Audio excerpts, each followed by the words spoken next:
All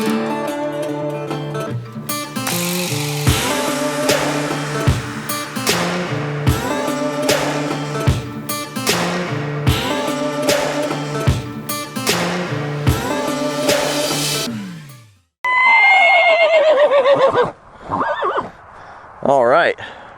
Well, Samson's ready to start here. So this is Samson.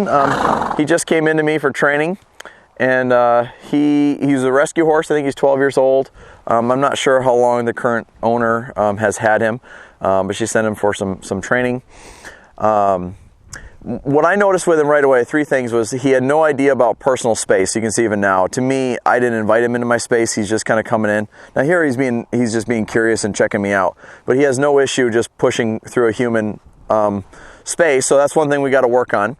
And a lot of people get caught up on, are they crowding through your space? And they actually gave me some room, because I have worked with them a couple times already.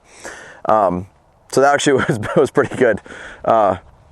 But they can crowd you out of dominance, or they can crowd you because they're not sure of something else over there.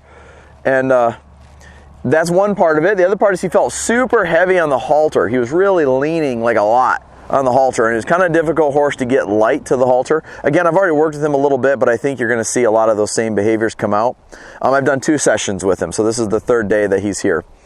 And so we're going to work on getting him lighter. And then the last thing is, you can see he's easily distracted and he's looking around at other things going on. And so I want him to not run me over, but at the same time I want him to stay focused on me. And then I also want him to be light on the halter. And so I'm going to show you, that might sound complicated. It sounds complicated to me, but it's actually quite simple, the different things that we're going to go through. So the first thing we got to sort out is in order for people to be safe handling him, he needs to respect the human space. So we're going to start off by a little game that I call owning space. And you can see he's going to retreat out of that pretty easily. He's already kind of used to that. And then again, to him, that's like, okay, well, I'll leave then. I'll just be out of here. Previously, he was leaving and pulling on the halter pretty strong. I like that he's not pulling on the halter while we're going there. Now I'm just going to change locations here and walk on somewhere, and I'm going to stop there. And again, you can kind of see that he has some understanding of this. I don't want him to scoot off, though. I want him to not only respect my space, I want him to also to stay connected with me. So I'm going to kind of block, okay, both of those escapes, so to speak, where he's drifting off one way or the other. Again, I'm going to block over here. So for me, I have like 3 different ways that I start to apply pressure. One is a cue. And so right now I'm not cueing him. I'm just out here wandering around. A cue would be like, whoa, Cluck, you want your horse to go somewhere. For Sage, if I want her to do a backward circle around me, I'll kind of lift the stick and I'll circle it, and that's my cue. Sometimes you'll see people stand on a mounting block and they'll lift their hand up and they want their horse to come to them and pick them up there. Those are cues. I don't want my horse to feel threatened or any pressure by a cue. Then there's a yield, where we start to put a little pressure on, where the horse wasn't doing anything and the rider says, hey, can you step off my leg? Or on the ground, hey, could you back up? This is more of a yield, okay? He wasn't doing anything and I asked him to yield backwards. Okay, that's a yield. Then the third part is a block. And a block is the horse decides to do something, turn right, go left, go forward, do something that I didn't ask him to do. And the rider, the person on the ground, needs to block them somehow. You can block them with a rein, you can block them with a stick, whatever it takes. And you need to be able to match their intensity level and add a little bit in order to be effective. So sometimes with blocks is where you'll see a lot of pressure come on pretty quickly. And it's because the horse started it. And that matters. It matters who started it. So I want him to trust me to where if I ever start it and I ask him for a yield, I want him to not be afraid of that pressure coming on. I'm going to do it slowly. I'm going to give him time to think about it. I'm going to increase the pressure gradually, all those things. When I'm doing a block, the pressure is going to come on straight away. And you can see the intensity level there is pretty high right off the bat. Very good. So it's important. Now, I'm going to take a second to explain why I think blocks are so important.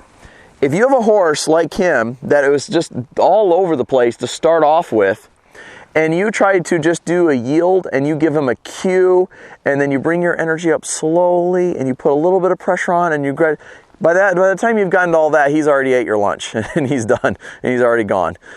It's too slow, and so you're actually going to end up teaching them to lean on pressure more by asking them to do a yield while they're already running you over, or they're already taking off and pulling away from you.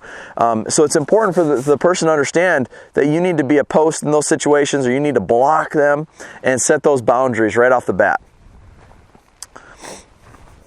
So it's just giving him responsibility to just have reasonable ground manners where he's not running the human over and he's not trying to look around everywhere.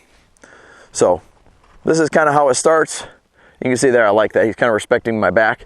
Now I'm going to turn, I'm going to face him, and I'm going to ask him if he'll yield out of my space as I walk on this line. And I actually got this game from a friend of mine named Pete Rhoda. Some of you know him as Dancing Pete. And he kind of invented this game, and he just broke it down and made it really simple and said, you need to walk on that line. I think he calls it the TikTok game. And I call it owning space and just kind of asking the horse to be out of my bubble there. But it's just real basic. Instead of teaching him sideways, teaching him a circle, teaching him a hindquarter yield, a forequarter, this is just saying, hey, the human is coming through and I'm the leader and I need you to just move out of my space. Very good. And just giving them, it's very, very simple, but it gives the horse a lot of responsibility. So you guys can kind of see that.